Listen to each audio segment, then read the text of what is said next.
What's up, everyone? My name is Anthony Gallegos, and I'm here with Mitchell Dyer. Hello. And we are checking out Company of Heroes 2 single-player campaign. Oh my god. What you're gonna be seeing is pre-recorded footage, but it's all me playing actually. So, I apologize for any little bits of screen tearing. That was our capture software, not the game. Game looks great. The game looks great, yeah, and it only actually really tends to happen during the cutscenes. Yeah, this is like it's very high res. It's zoomed in really close to all this stuff exactly. that's going on. So the game itself, is about the Eastern Front. It's which is something Company Heroes has never tackled before. So we're at the Battle of Stalingrad, where a lot of Russian soldiers, they died pretty horrible deaths. Oh yeah.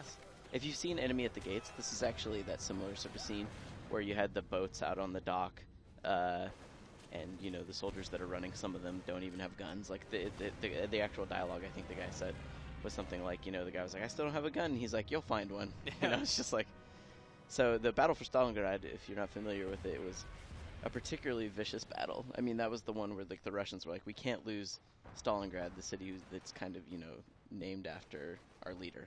So they fought particularly hard and kind of let everyone just die a horrible death. So where is this in the campaign? Do we know how this early what we're this seeing? is? This is mission 1. Okay.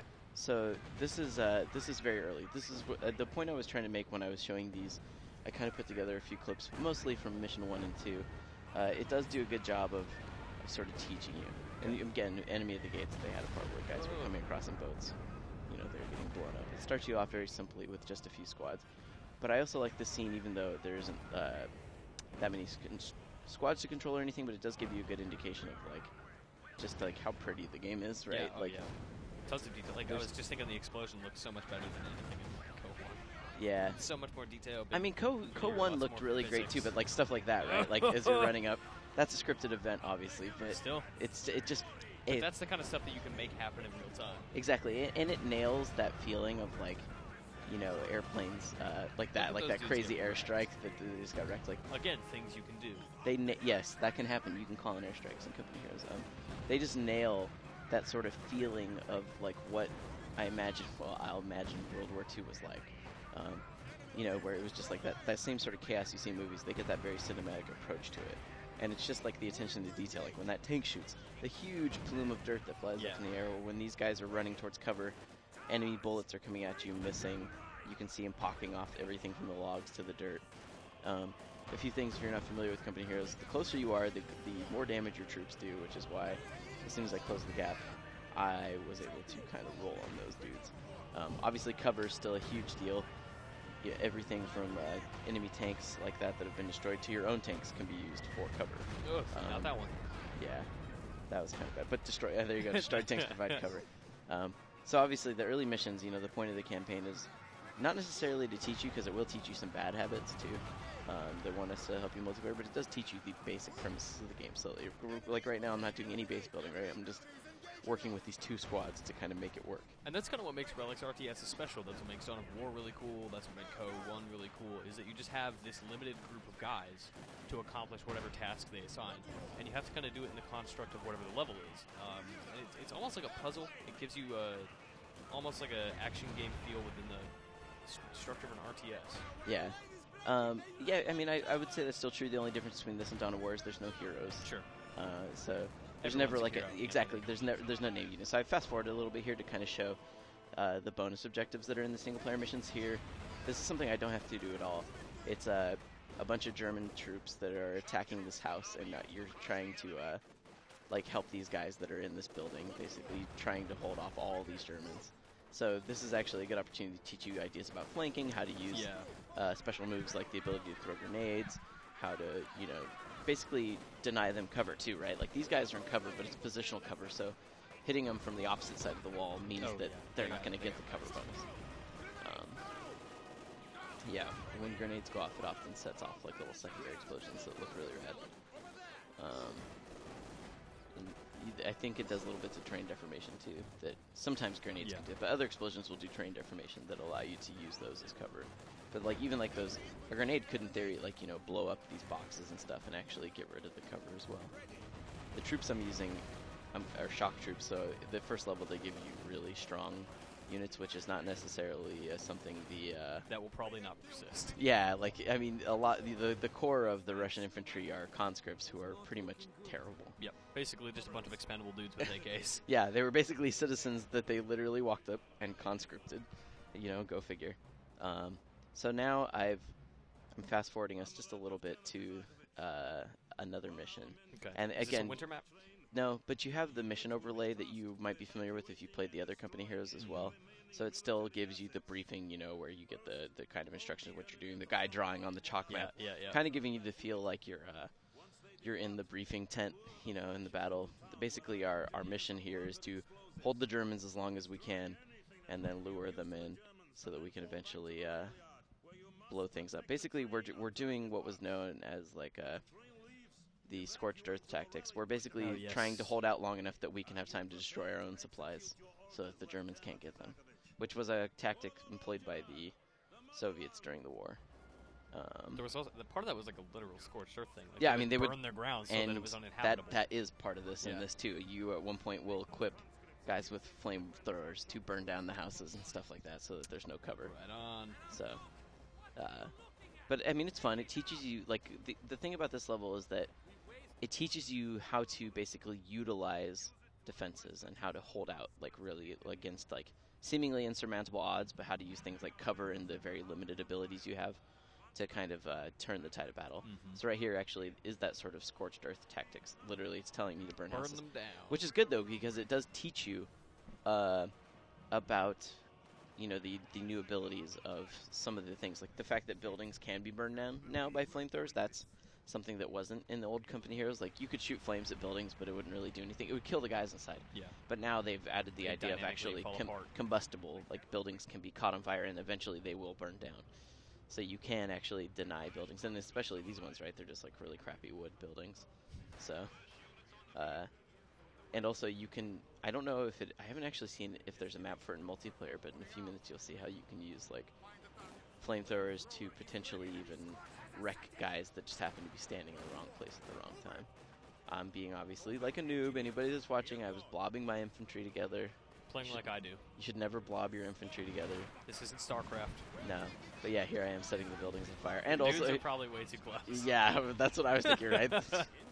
And and look, they did. Yep. A ton of those dudes caught on fire. So it wasn't my best work. Guys will naturally run on the roads in Company Heroes. I'm going to provide you a little bit of strategy.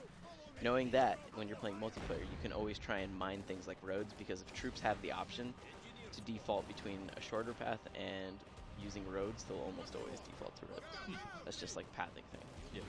Especially if it's on a mission with snow, they'll always default to roads, so it's a great way to mine roads.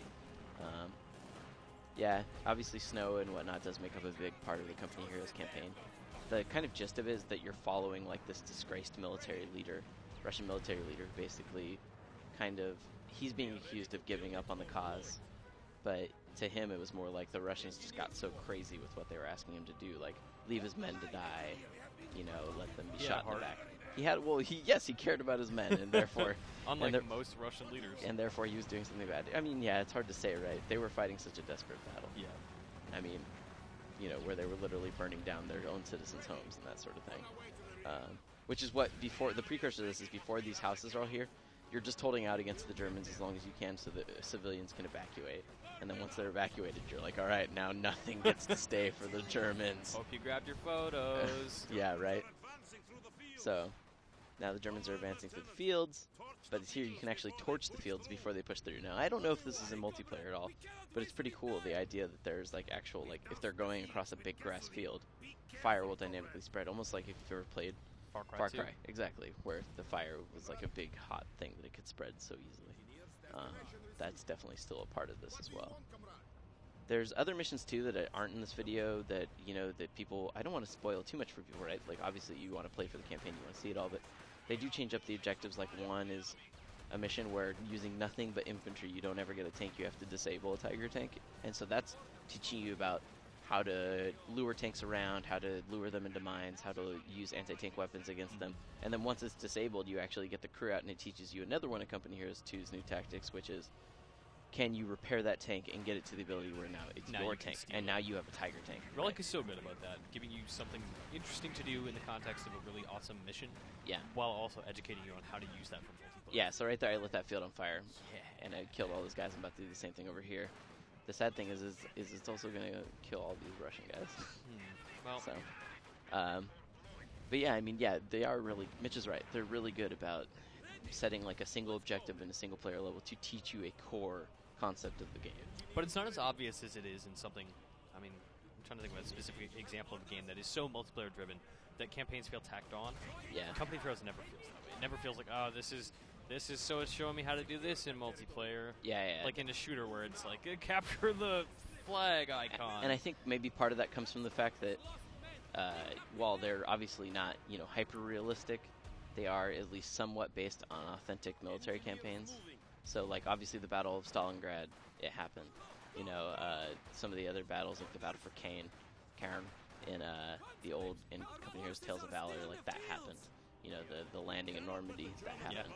So they can have a little bit of it where they find ways to do those objectives within it, but you are still doing it because you're doing it for the same reason that the actual allies did. Yeah, it. I mean, in Company of Heroes 1, the first thing you do when you get onto the beach of Normandy is start taking down AA guns. So you get to see the fire effects in their full glorious action. But sadly, everyone burns. Oh, God. Oh, God, it spreads so fast. Yeah, that's probably not totally realistic, No. but yeah. Scorch the earth. Wow. Boy, did you. Yeah, but this is one of those moments. They're really good at making a sense of sort of desperation in their games, where like now, you're just trying to hold out as long as you can and hold off against crazy.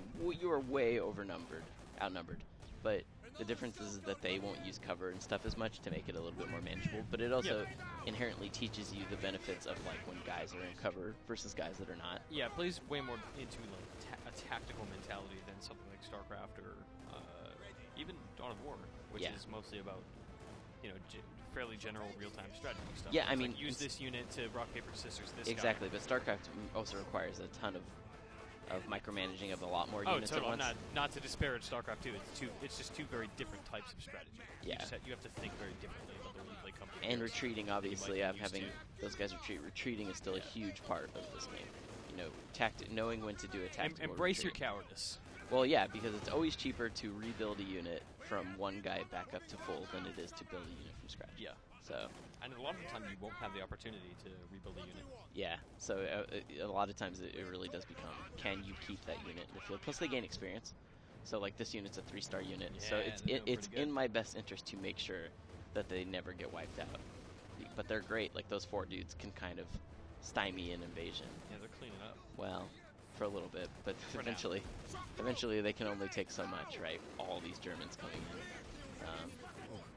You got it. See, they lost a piece of their cover. It's just about knowing how to like strategically fall back. Oh, God, just running through the flames. Well, I don't know. Yeah, I'm not sure how much friendly fire there is from flamethrowers in this. I think there is some. Definitely. I would imagine in multiplayer that's a fairly big deal. Again, this one unit running out there like a champ, man, holding out, throwing grenades. Do everything we can. But yeah, I thought that was your 3-star team getting upgraded again.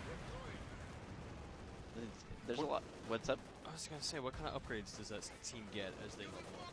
It's mostly just that Just veterancy, stuff? right? Like, yeah, it's like, Like behind they're the more scenes? they're more accurate. Okay. They die. They're gonna survive better. It's not like you got 4 stars, now you can throw 9 grenades at once or whatever. No, nothing quite like that. Yeah, it's more like veterancy in original Company Heroes. It had that sort of factor going on as well. Now, does the commander stuff in multiplayer factor into the campaign at all? Not really. Okay. You do notice I have one commander ability right above the troop description, and that's where I can call in conscripts every so often Great. for free. And I But assume that's not changes something that you get in multiplayer. It's an ability very much geared towards the sort of single that player mission. objective. Okay, Um, which makes more sense than like, I'm going to bring the airstrike guy to the mission where an airstrike wouldn't really benefit me at all. yeah, light armor totally susceptible to attacks from grenades. Oof. Yeah. Obviously, that's not totally indicative of multiplayer. Like, I'm pretty sure you could throw a grenade at a car in multiplayer. It's not going to wipe it out in one hit. Like, there are values and stuff that definitely feel changed in single player Sure. because it is very concurrent with like what they're trying to achieve with that specific mission. That's what I'm saying. You can learn bad habits. You rely on one grenade where you might need like a grenade and a rocket. But again, one of the things I always love to point out, look how much the battlefield is like cut and sort of screwed up right here. Torn apart the houses and the fences and the trees have all been knocked down and lots of stuff has exploded and spread out. There's dead bodies all over the place. Like Code does a really great job with that. So we're coming up to the close of our little commentary here. I didn't want to spoil too much. That's good. good. We still have like another minute to go.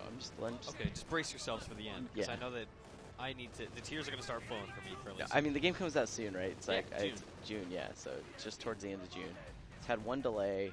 Well, I guess one delay I can really think of more recently, but it's good. It's allowed them a lot more time to polish their game. They're going to have another multiplayer beta too soon. So people are going to have a chance to jump in on that. And I really can't wait to dig into this campaign. I love Company of Heroes campaign so much. Yeah, I mean, I just still love just to watch this game because it's just so pretty. Yeah.